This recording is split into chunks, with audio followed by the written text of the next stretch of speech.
Out of the gate, got to address myself because I am part of the news story. I didn't intend to be a news headline today. And to begin with, I need to say something as a matter of housekeeping to all the news networks that are calling and emailing. I can't do your TV shows today, and I'm not trying to weasel out of it. I have been out of town and have obligations I can't get out of this evening, so I'm sorry. I can't do TV tonight. Lots of people over what happened just a short time ago. So what happened? Well, Robert F. Kennedy is having his first big hearing in the United States Senate before the Health Care Committee. Elizabeth Warren is grilling him right now. Bernie Sanders sitting next to her. But it was Bill Cassidy, who is a doctor, who is the senator from Louisiana, who began things, and he used me to begin his conversation with Robert F. Kennedy. This is from Erickson, good conservative out of Atlanta, Georgia. Occasionally gives me help. My wife has stage 4 lung cancer. She is one of the people the COVID vaccine actually helps. Thanks to the current mess at HHS, CVS is unable to get her vaccine. Secondly, an email from a physician friend of mine. Hey, Bill, I'm not even sure what I'm asking you, but we're all confused and concerned about who can get the COVID vaccine. We are having our attorney try and render an opinion, but there's no firm guidance and concern about liability if vaccines are given to a patient who requests it, but not on the current CDC list. Pharmacists are requiring a prescription now, even for patients over 65, creating a huge headache. I submit these for the record. Without objection. I would say effectively we're denying people vaccine. We actually are in 18 states in particular, and I live in one of them. Let me explain this. And first, a word on the vaccine. If you don't want it, don't get it. My wife, as the senator said, has stage 4 lung cancer. She got the COVID vaccine, the booster, and the whole family did on the advice of her medical team because we didn't want her to get COVID with stage 4 lung cancer. Her cancer is manageable. It's more like chronic illness. She takes a pill every day that keeps the tumors from growing. But the doctors told her that she would probably have terrible side effects from the COVID vaccine, but that COVID itself would be worse than what the vaccines were based on the research. Sure enough, she had horrible side effects from the vaccine, and the booster that she got was even worse. I mean, left her in the bed for days on end. And when she got COVID, it was sniffles for like 48 hours. She had sniffles, and she decided the side effects of the booster and the vaccine were so bad, she was not going to get it again. That was 2021. And yeah, she got COVID. I get the flu vaccine every year. I've gotten it a couple times and then gotten the flu, and my doctor was like, that's because you were exposed to the flu before the vaccine. That's why.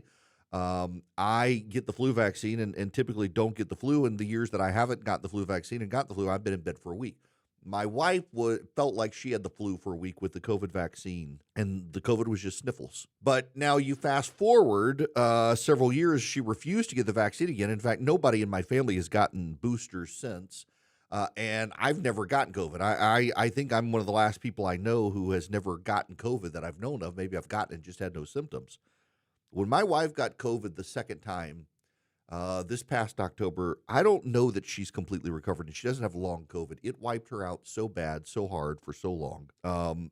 She was just a zombie for weeks. She went from being able to pull UPS trucks in strongman competitions to not being able to get out of bed. And she's been dealing with, it really wiped out her immune system. And now, look, I know there are people who say the COVID vaccine can cause cancer. My wife got cancer well before COVID. There actually is data that it's COVID, not the vaccine. It's COVID that can, in some people, for reasons we don't know, cause cancer.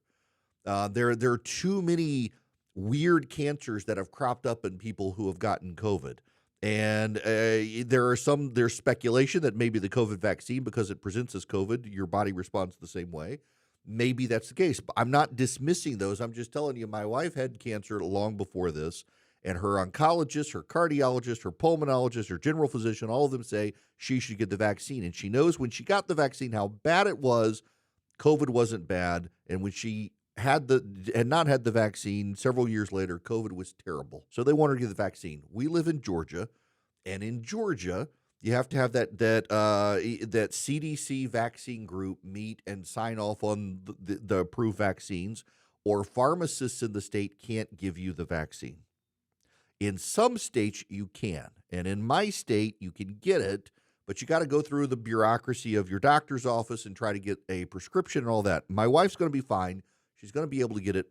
But Kennedy said I was wrong, and he should live the life that we live. My wife literally went to get the vaccine and could not get the vaccine because the pharmacist said they weren't allowed to give it to her. It's not that they didn't have it, it's that they could not give it to her. You show up for the flu vaccine, they can give you the flu vaccine. You don't need a doctor's prescription. Last year, you showed up for the COVID vaccine. You didn't have a doctor's prescription. You could get it. This year, you go for the flu, you get the flu, you go for the COVID. They're like, sorry, can't do it. Lady sent me her login for a pharmacy in Texas. Same thing happened to her. She's in a similar situation. She has cancer. Her doctor wanted her to get the COVID vaccine, and the pharmacy said, you can get the flu vaccine, you can't get the COVID vaccine. Again, your state, it may be different. My state, this is the situation. And in a lot of states, this is the situation. Because what has happened is there's been so much turmoil at Health and Human Services. They have suspended this panel that signs off on these vaccines. And in a number of states, you can't get it. And in some states, you can get it, but your insurance won't pay for it. And it has become a bureaucratic mess. I'm not here to attack RFK. Y'all know I don't care for him for a lot of reasons. I'm not here to amplify what Democrats are saying. I'm here to tell you in my situation with my wife, who actually does benefit from the COVID vaccine, whether you do or don't. I mean, it's your body, your choice. That's what they always say. And for some people, they're vehemently opposed to my wife getting the COVID vaccine. That's been the other wild side effect of this. Or the number of people say, your wife doesn't need the COVID vaccine. It's probably what gave her cancer. I mean, people who don't know my wife, don't know her life, don't know the history of her cancer, don't know what it is, willing to chime in very freely. They are not cardiologists, pulmonologists, oncologists, general physicians, no medical degrees. They just stayed at a Holiday Inn Express and surfed the internet while they were there. I have talked to a lot of doctors who are running into this problem where they're seeing their patients having to come in to get prescriptions. Again, my wife's going to be fine. She's going to be able to get it, but it slows down the process. And it's the bureaucratic fallout that seems to be happening within HHS, the number of people leaving. And by the way, I support a number of those people leaving. The guy at the CDC who is the into witchcraft and Satanism and couldn't call monkeypox and wanted people to have a good time and not just stop having sex for 2 weeks. So that's where he needed to go. As I said the other day on the program, part of the problem with our healthcare system is that it got politicized by progressives. And so a lot of people do not trust our healthcare system because progressives tried to politicize it. Look at the normalization of transgenderism, where most Americans know it's a mental health issue. Even the people who have trans kids understand it's a mental health issue. They just think that transitioning solves the mental health issue. And they're like, no, this is not a mental health issue. Some people are born in the wrong body. No, the hell they aren't. And you medical professionals who are actually progressive activists don't want to tell you the truth because of stigma. It's always stigma. The left helped discredit the system. I don't think Kennedy, who, by the way, is a leftist, probably is, well, I won't go there. I don't care for the guy. But the problem here is not so much him per se, but the bureaucracy at HHS and the level of disruption he has brought to the office. A lot of those people needed to be fired, but not all of them. And there are people in the country today who cannot go get the vaccines that they need because of this situation. And unfortunately, there are a lot of Americans now these days who are so, I don't know, online and woven into this stuff that they've become very dogmatic and, well, she shouldn't have it because I read on the internet it can do this bad stuff. But you're not a doctor. You're not my wife's doctor. You don't live in our shoes. You don't walk in our shoes. You don't live our life. And I don't care about your strongly held opinion about my wife's situation, the number of people who think they can offer some cure who know nothing about the cancer that she has, the things that she goes through. But it used to be easy to get her the help she needed. In the Kennedy Health and Human Services Department, they've made it hard for my wife to live a life where she can go get the care that she needs quickly. We should not have to go track her doctor down, get him to write the prescription, send it to the local pharmacy for her to have to get a prescription, that last year she could just show up and get the vaccine with no prescription, without having to get her doctor involved with any of that. It's become increasingly bureaucratically harder.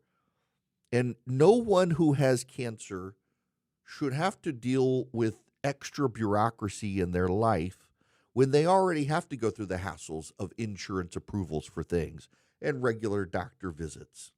I appreciate Senator Cassidy's words, a good conservative from Atlanta who occasionally gives me hell. I do. I give him all hell. I have praised Robert F. Kennedy on occasion, rarely because I don't have a lot good to say about him, but I have. You praise President Trump. My God, in fact, I'm being attacked today by progressives for saying that this should be fixed, but why do you support the federal takeover of cities? You just can't win with some people who become super politicized. Here's the bottom line. The left politicized healthcare in this country, and I know there are people who disagree with that, but I don't think you can go through the last 4 years and how they handled COVID and then monkeypox, where they told us to shut down the country for 2 weeks to stop COVID, but couldn't tell gay men to stop having sex for 2 weeks to stop monkeypox. You can't say they didn't politicize it. They did. But I don't think Kennedy is taking the politicization out of it. I think he's just adding different politicization to it. And the net result is that many people are having more bureaucracy in their lives instead of less.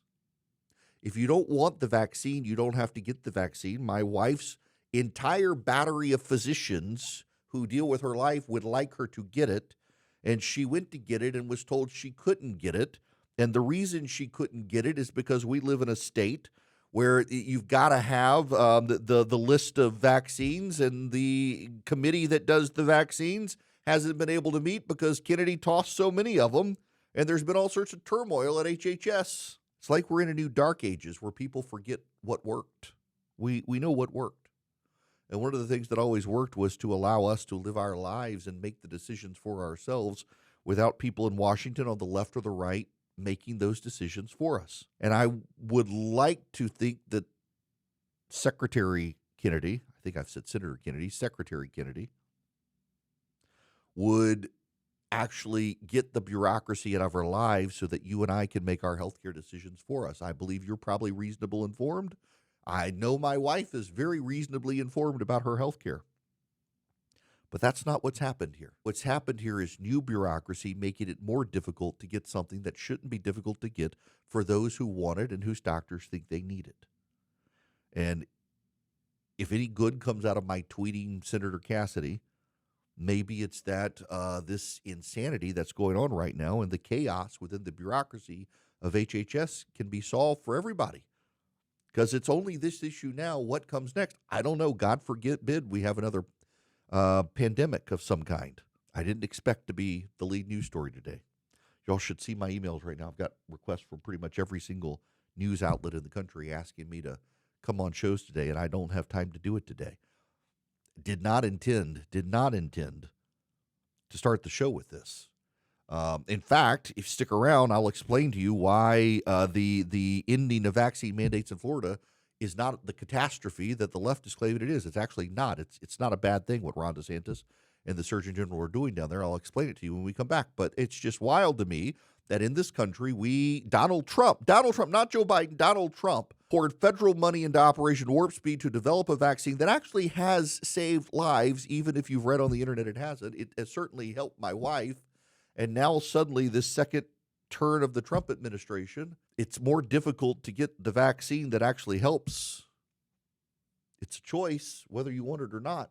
My wife and her doctors chose that she should have it. So why are we having to go through this hassle right now other than incompetence in Washington, D.C.?